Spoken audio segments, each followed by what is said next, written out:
Welcome, Kings, to this edition of the Not Your Daddy Sports Betting Podcast and live stream presented by SportfolioKings, the future of plus EV sports betting research, where we leverage fundamental handicapping, data science, and Wall Street style portfolio management principles to help make you a sharper, more informed, better.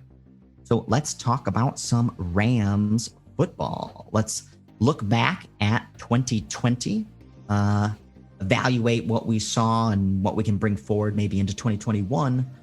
So as we headed into last year, Vegas estimated wins for the Rams was pretty pedestrian, 8.5 wins. So expectations were lower. They certainly exceeded those. They finished the year at 10-6, so outperforming by 1.5 games. From an ATS perspective, they finished the season 9-7, so underperformed their overall straight up record, but still, a strong performance ATS. Average margin of victory was approximately 5 points, so some pretty decisive victories. Average cover, only about a point. Realized strength of schedule was 7th, so not a super easy schedule last year, and still went 10-6. Of course, we know that, previewing the NFC West, one of the most difficult, that's pretty consensus, one of the most difficult divisions in all football. Pretty much every team from top to bottom is eligible to make the playoffs, eligible to win the division even. So when we're looking at this chart, again, this chart, for those who can see it, we're going to be talking a little bit about how the Rams performed over the course of 2020 on a week-by-week basis relative to market expectations, using the Super Contest pick data as a proxy for those market expectations. And in this chart, blue bars indicate a spread win. A gold bar demonstrates a spread loss.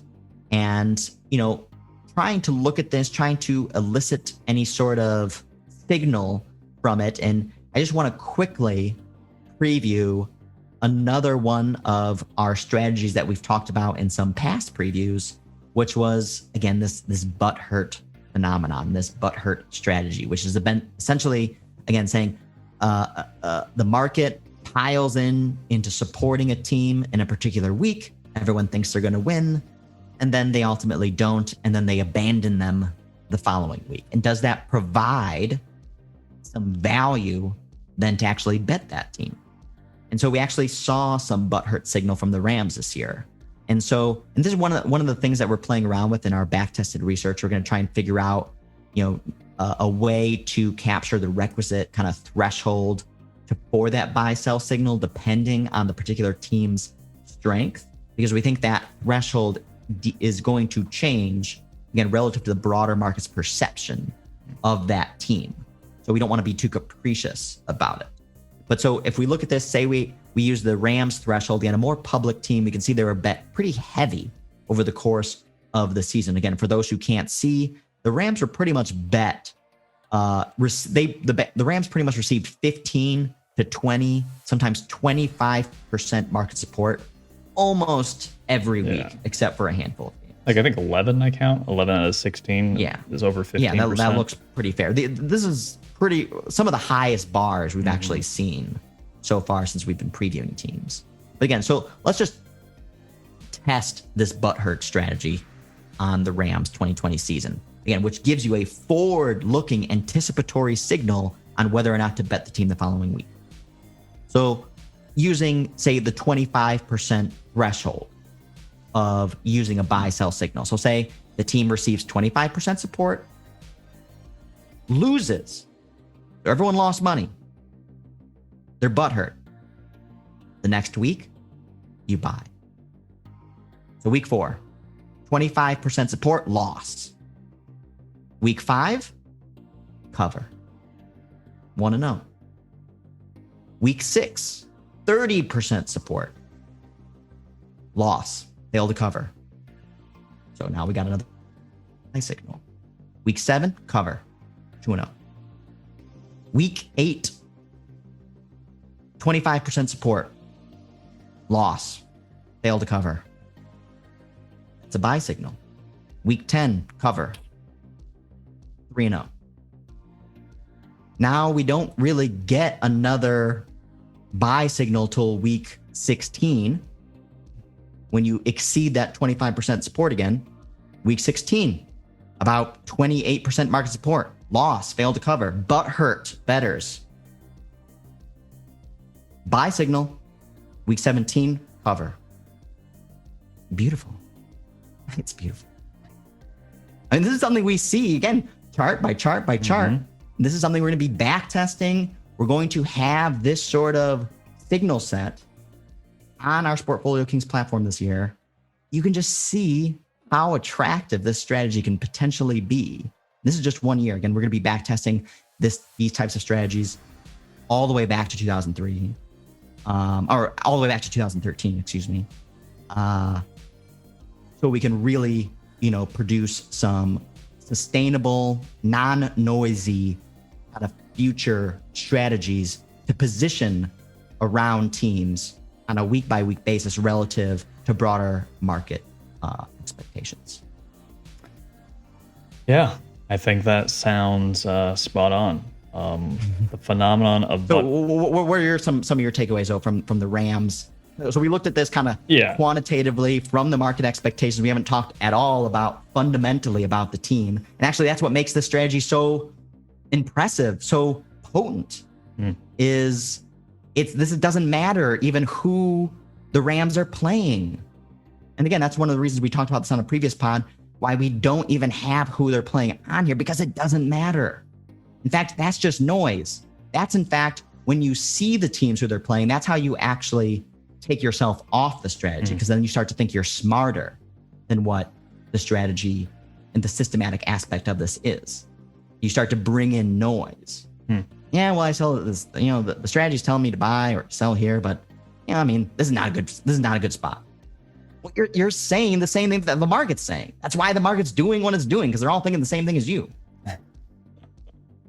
That's true. But yes, let's dive into fundamentally Rams in 2020. So 2020, I think pretty obviously the recap, front and center is Jared Goff being the Achilles heel of this team. At least so I think Sean McVay thinks and or is using as a buffer for his own protection. And obviously they upgraded quarterbacks, assuming he's healthy, with a Matthew Stafford. But, last year, Goff was not great. He kind of showed some regression. And I think the offense was just not potent. And obviously the offensive line not being as good as it was a couple years ago with Gurley at his peak is not beneficial. And honestly, I think the biggest thing that we saw last year is Sean McVay's offensive scheming. I think he's still a good head coach, but is his offensive scheming actually ahead of the curve anymore, or has the NFL caught up? So if you look at someone like comparable, let's say like a young coach like Shanahan for the 49ers, it seems like every year, it doesn't matter who's even his quarterback or his offense, like he finds a way to make it work, and it's always does what it's supposed to do. Whereas McVay's like the first 2 years, most points in the NFL, looking awesome. But then remember the collapse down the stretch in the Super Bowl year. Is that closer to where Sean McVay's gimmick starts to kind of like dry up now that the NFL's caught up to what he does? And that's where I think last year the offense kind of showed its true colors, is half the NFL that has decent defenses started to figure out what McVay likes to do. And so half of the games, they're not going to have a potent offense. And my question is, does that carry over to this year? Has the league caught up to Sean McVay, or did the league catch up to what Sean McVay was trying to do with a underwhelming quarterback in Jared Goff? So I think that's what this year is going to determine, and we're going to see that pretty clearly since Jared Goff's now on the Lions, and now there is no excuse for Sean McVay to not get the best out of his offense, since he has what many believe to be, a Pro Bowl caliber quarterback in the prime of his career, who may actually be much better, in fact, than many people, than maybe, his past record with the Lions would really suggest. Yeah. Yeah. So that's a good point. This is going to show a lot. Rams run game struggled in the beginning of the year last year, pretty much all the way until the end. Cam Akers then started to really show up maybe in the latter half of the season, especially so in the playoffs. He'd gone for the year. Yeah. So non-factor. Now they're kind of left with Darrell Henderson and a couple no-names in the backfield. But let's move on and look at some of the stats from 2020. Yeah, so if we're looking at the stats, 22nd. Yeah, like I said, I mean the offense was 22nd. Third down conversion average, penalties not great, giveaways not great, but obviously there'll be some regression there or improvement. The 23 points to me is a big disappointment, and it makes me concerned that it was either Goff or Sean McVay, probably a combination of both. And so I think we're going to see an improvement this year from that 23 points per game, likely. So I think defenses will be improved across the NFL just because of Stafford, right? So how many more points does Stafford add to this team? Obviously, assuming other variables. I think this offense will probably be definitely the top 15, probably the top 10, maybe the top 5, especially if Stafford gets in sync early. So, you're looking at 27 to 29 points per game, probably. I would speculate, which is a stark improvement, which is why I think, not to get ahead of ourselves, it's why I think if the Bucs falter in the NFC, I do think Rams is a dark horse to get back to the Super Bowl if Stafford is healthy. So, and it's really just because of the offensive improvements. But good. What do you think about? Well, I think it's even beyond the offensive improvements. I think again the scheme is going to change. Mm-hmm. So we look at the offense rush percentage, 44.5%, 7th. This team was running the ball more than a majority of the league. And that's because you had Jared Goff as your quarterback, who progressively got worse since the 2018 year. And we know when he was a rookie, he looked like he didn't even belong in the league. He looked like possibly one of the biggest busts ever. He looked terrible. He looked like Ryan Leaf bust level, like just from talent. Maybe worse. Worse. It was bad. And I'm not gonna lie. So you could again make the argument that Sean McVay is such a genius that he was able to make Jared Goff look good for a few years. Yeah. And again, like the magic only lasted for so long. You can only make Jared Goff look good for so long. I mean, we know, like we saw plenty of times watching the games, Jared Goff basically just staring into oblivion at the defense pre-snap and just listening to Sean McVay call the play in the helmet until the recording kind of cut off, and then he would start to do something. But it was almost like he just did not have the football IQ to really do anything. And then his actual skill set could, kind of continually got more and more exposed. Yeah. We already know he was one of the worst quarterbacks in the league under pressure. His average depth of target completely fell off since 2018.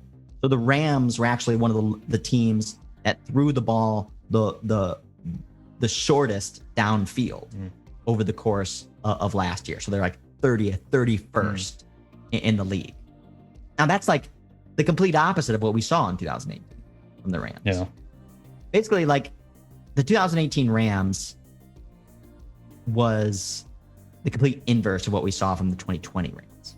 And this was almost a run, not run first because everyone is pass first in the league now, but relatively speaking, again, 7th in running. This team was relying more on the run than almost any other team. And they didn't even have a great run game.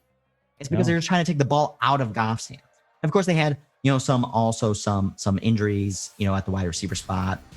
Cooper Kupp was like in and out. They had some tight end injuries and etc. Well, I think, and I think what's interesting is, it got to the point where at the end of the season last year, didn't Sean McVay literally want to start John Wofford, the like third string quarterback, but then he got hurt and he had to put Goff back in. That's actually a really good point. First of all, Wolford's the one who got them. Wolford was the first one that got them into the playoffs. Yeah, I bet. Remember, this team wasn't a slam dunk to get into the playoffs. They had to win. Yeah, like that last game. And then Wolford would have. Jared Goff was almost an afterthought even at the very end of last year. Yeah, which actually, real quick to kind of tally into that is, it actually shows. So let's give Sean McVay some credit for that.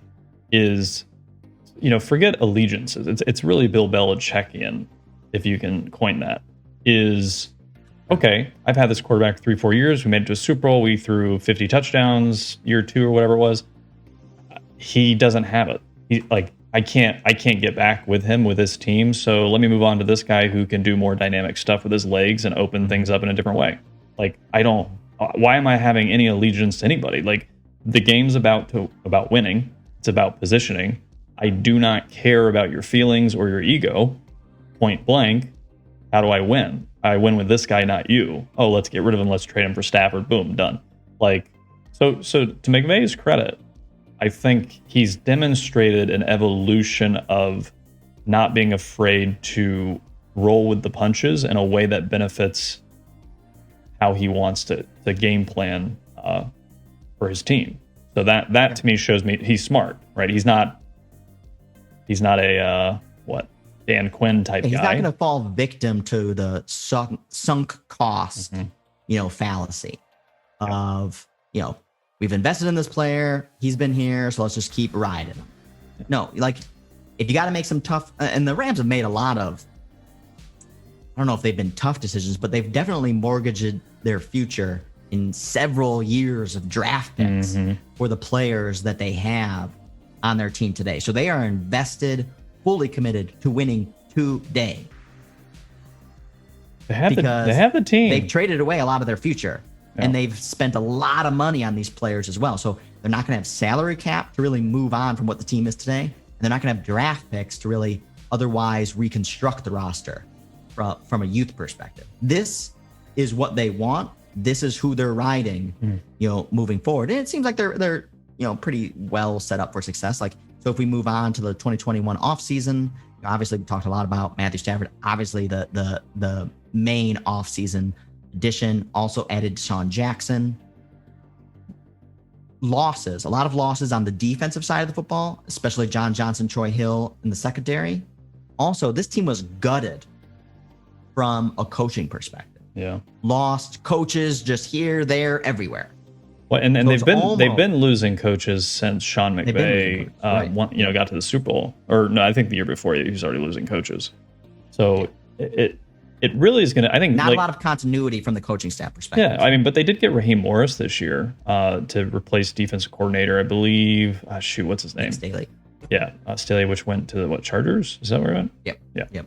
Which I think he's going to be a nice fit there. But Raheem Morris has proven himself as a defensive coordinator, I think, multiple times with the Falcons when Dan Quinn fired himself, then got really fired or something. I don't know. Mm-hmm. So, I think the defense is thin in places, obviously, but they seem to always find a new guy to fill in those other spots because Donald and Ramsey take so much pressure.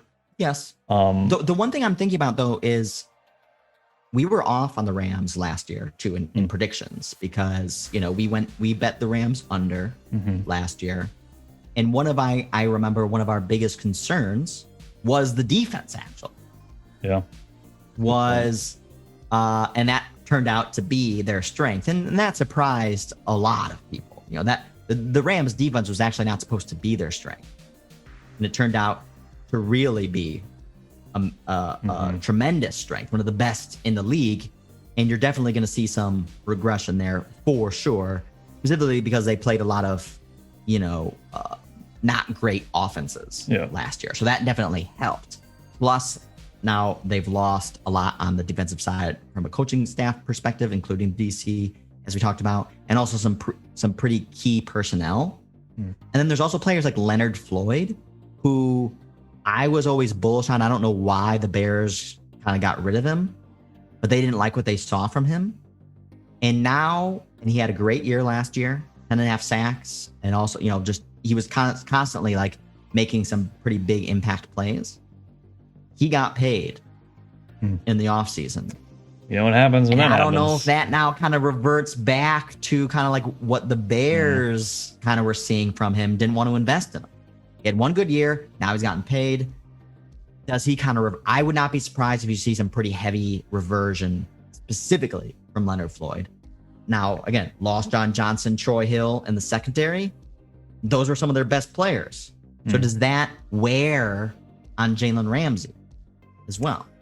And again, you're missing your DC as well. So there's a lot of moving pieces there. Also, the team from the defensive side of the ball was outstandingly healthy from a defensive side of the ball.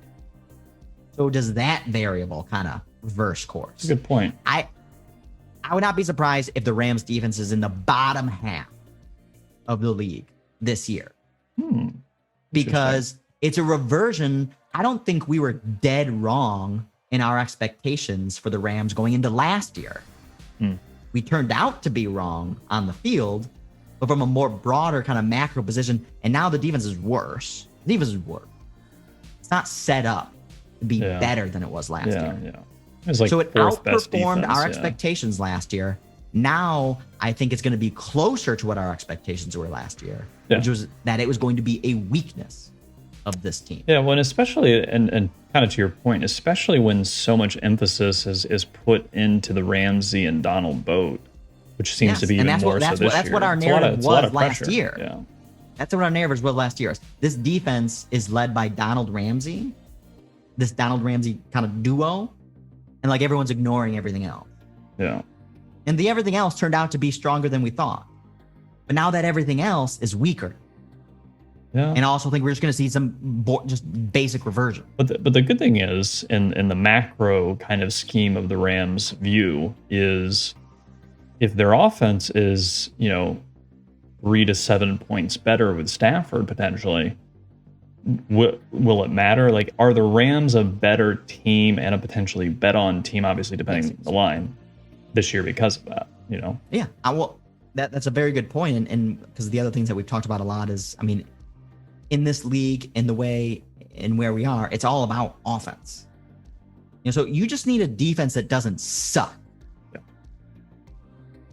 And is the offense better? Absolutely, the offense is going to be better. Absolutely. Goff was one of those very rare players who, so Sean McVay, again, is one of the brighter minds in football, for sure.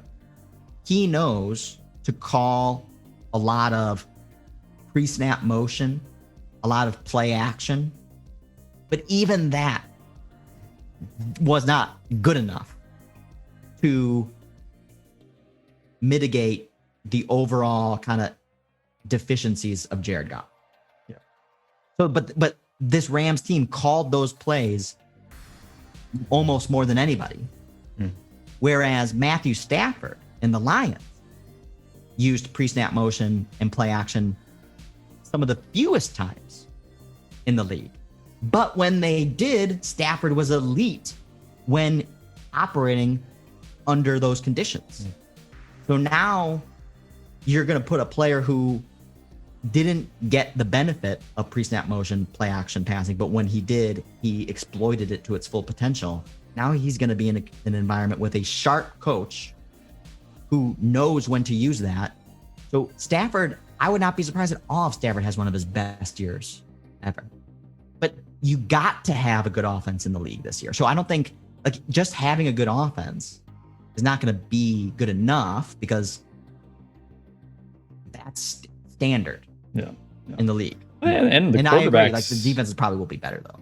Just across the league. Yeah. And it seems like the quarterbacks are getting better. Like in the past, there was only 5'10" quarterbacks that were worth anything. And now it seems like, you have it gets pretty deep in some places.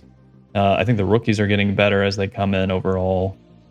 The high-picked rookies. But if we look at the schedule for the Rams, because obviously it's kind of like the final touching point of kind of how the season might go.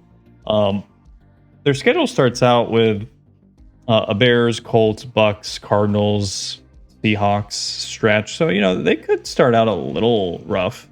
Maybe a 3-2, 2-3 type start, depending how a couple of those games swing. But from there, they seem to kind of have a much easier stretch. They played Giants, Lions, Texans in a row.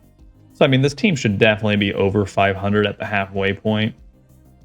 Then they go into Titans, San Francisco. Then they get their bye. Their bye's in a nice spot. Week 10, week 11. Then they play Green Bay rematch from the playoffs, Jacksonville, Cardinals, Seahawks, Vikings, and finish with Ravens, 49ers. So it's a 13th ranked strength of schedule estimation. Anything you're seeing as far as how you think the season might play out from a kind of game flow of the season? Well, I think you got some clear kind of clusters of games that are either easy or tough. So I feel like it starts off. I guess the Colts now with the Wentz injury, that's probably not a bad time to play the Colts as week 2. That's a good point. I personally like the Bears. Yeah, Jacob Eason. Well, that line I personally like the Bears from a spread perspective. Yeah, the line's pretty high. Yeah. And no one's going to want to bet Andy Dalton going against Aaron Donald, so just FYI.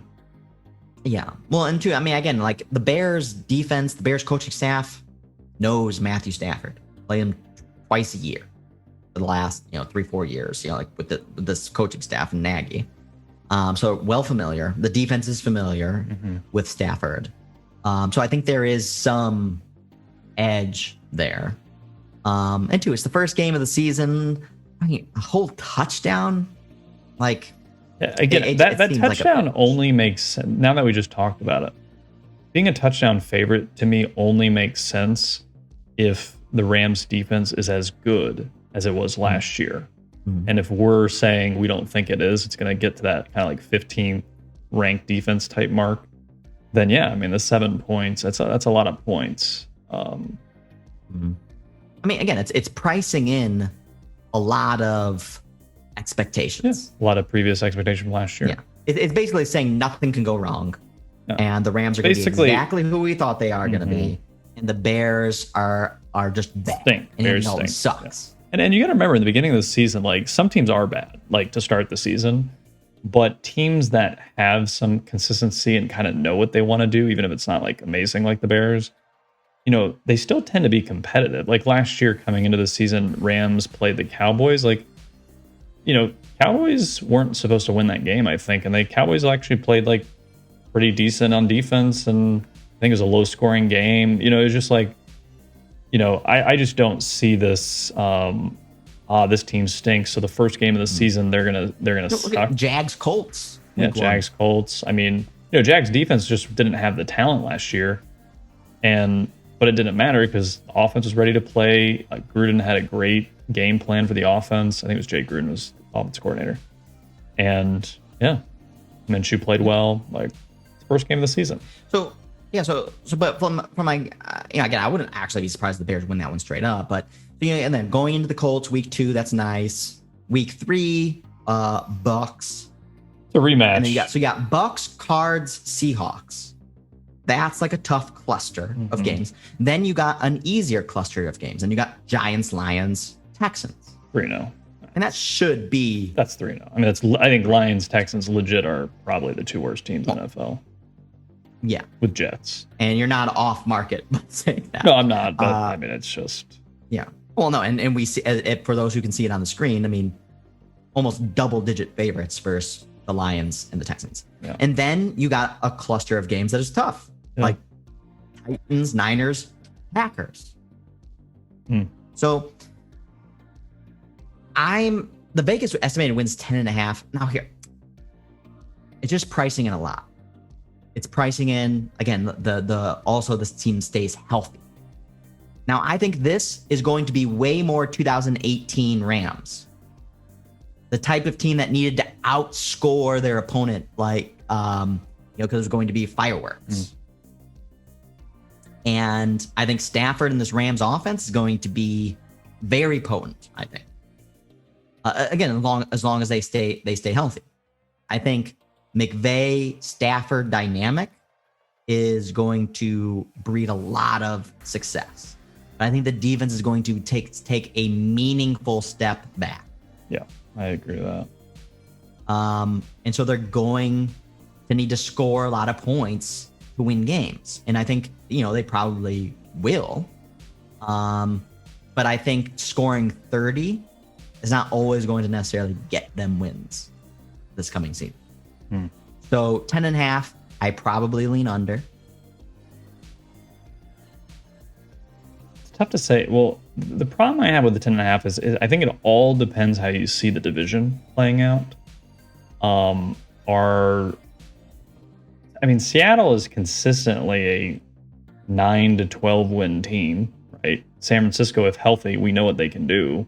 Their defense has not been very healthy. The Seahawks, I was reading today, the Seahawks have won more than 9 or more games ever since they've had Russell Wilson. Exactly. And he really is a magician. So, Cardinals, I think Cardinals are going to be better than they were last year. I don't think they can be worse than last year because they're very inconsistent. They're very much like an 8-8 type team, but I feel like they're either better than that or they're 8-8 again, right? Like there's not really a lot of downside, like, they get, they're a 5-win team. They're always going to give you a battle. Yeah, so the division's tough. So, and 3 of those games are late in the season. So to me, it's a toss up to how competitive the division actually really is. But Seattle doesn't have a lot of upgrades, which we'll get to in the next stream and pod. But, San Francisco's battling a lot of defensive injuries again, and they have a quarterback battle issue. So like this could be a year where Seattle has a little bit of like, they're not much better than they were last year. And San Francisco's like figuring out who their future franchise QB is. And so the pathway to the Rams might actually end up proving to be easier in the division than the market thinks. So to me, it's either an over or you don't play it. Is how I would, especially because we are bullish. We are bullish on McVay and Stafford, the 2 most important pieces. So for that reason, I don't think I could play it under here. Yeah, I would say I would lean under. I don't know if, that's a bet I would necessarily strongly make. But again, when we kind of release our overall perspectives on all teams as we, between the end of the preseason and the kickoff, I'm thinking, again, and we'll see, there's still a lot of time to play. There could be major injuries in the preseason, that totally, redictate our overall orientation of this team and any team. I would say I definitely lean under the 10.5 today, August 8th. But I think the best case scenario from a division perspective is, to your point, the Niners are kind of like figuring it out this year. The defense isn't going to be as good as it was in 2019. I don't care if they do stay healthy. It's not even the same defense per se. They don't even have the same DC. There's a lot of been coaching staff turnover there. So I think for anybody who thinks that the Niners are just going to like revert back to form of 2019 is delusional.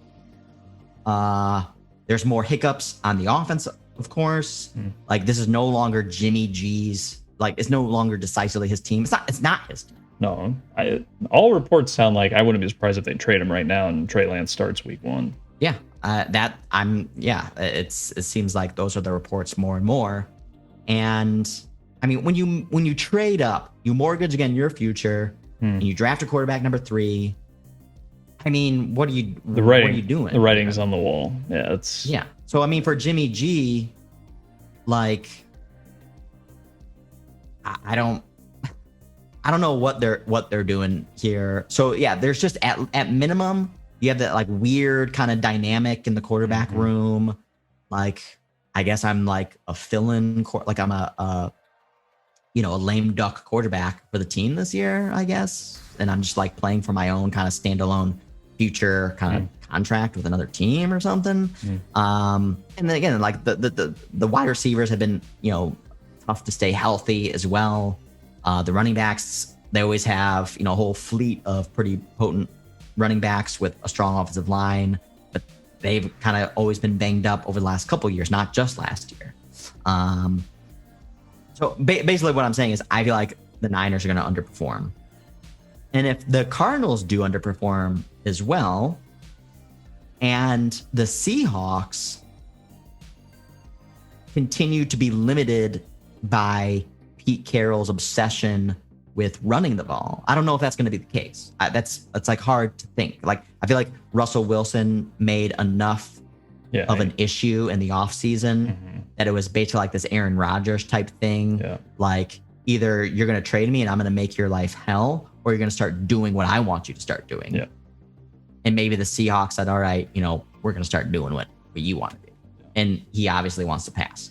So it's like, it's hard to think that the Seahawks are going to go back to more or less what Pete Carroll wants to do. But if they do, then so basically that side of divisional setup is perfect for the Rams to go over the 10.5. Yeah. Yeah. I do think the Seahawks will be stronger than that. Yeah. I mean, I like what you described. And I think actually there might be even more value to consider Rams to win the NFC. Like I've talked about with other teams in the NFC. I think the NFC runs through Tampa, and it's going to come down to Tampa and Tom Brady's health ultimately, probably. But, if you can get Rams in the NFC Championship game, that's actually probably my favorite matchup is a Bucks-Rams NFC Championship type matchup. So if you get those teams in the game, you're getting plus 400, plus 600, whatever it is. I think that's a great spot to be in position-wise. Yeah. Yeah. Well, again, the last thing I'll close on with the Rams is I don't love the wide receivers. I think Stafford has made do with some pretty questionable wide receivers over the year, especially just due to the injuries that the Lions wide receiver crew has usually had. But, I love Cooper Kupp, but can he stay healthy? Robert Woods, this is 9th year in the league. Deshaun Jackson is injury prone. Yeah, Deshaun Jackson, 14th year in the league. He's 65 years old and runs a 4.3. Yeah. Tutu Atwell, they drafted in the second round. He's already had a bunch of questionable issues over the course of the offseason. Yeah. He ran into a pole and got knocked out. In practice. He's posted the Rams playbook inadvertently on Instagram. The dude's 5'9". He's this Tavon Austin type player who that wasn't successful experiment. Oh, terrible. So, and Tutu Atwell wasn't even that successful at Louisville.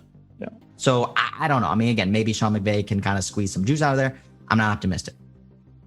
I think the wide receivers is we'll kind of see. Again, it's not terrible. I just feel like there's vulnerabilities in there that, could cause some cracks. Yeah, that's fair. Okay. I think that wraps up today's episode on the Rams. Be sure to like and subscribe. Check out the Sportfolio Kings platform at SportfolioKings.com.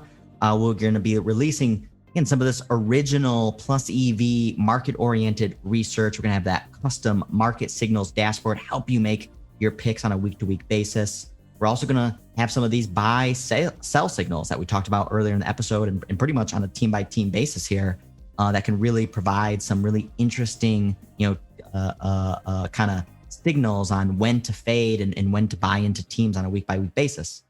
And we'll also be providing our managed portfolios where we'll show you the teams that we're kind of picking and leaning into and where we think there's value on a week-by-week basis. And we'll be providing that for free all season long. So like we opened up with, this ain't your daddy's sports betting. So we're going to help you kind of get out there and take your bookie to the woodshed all season long. And as always, king me.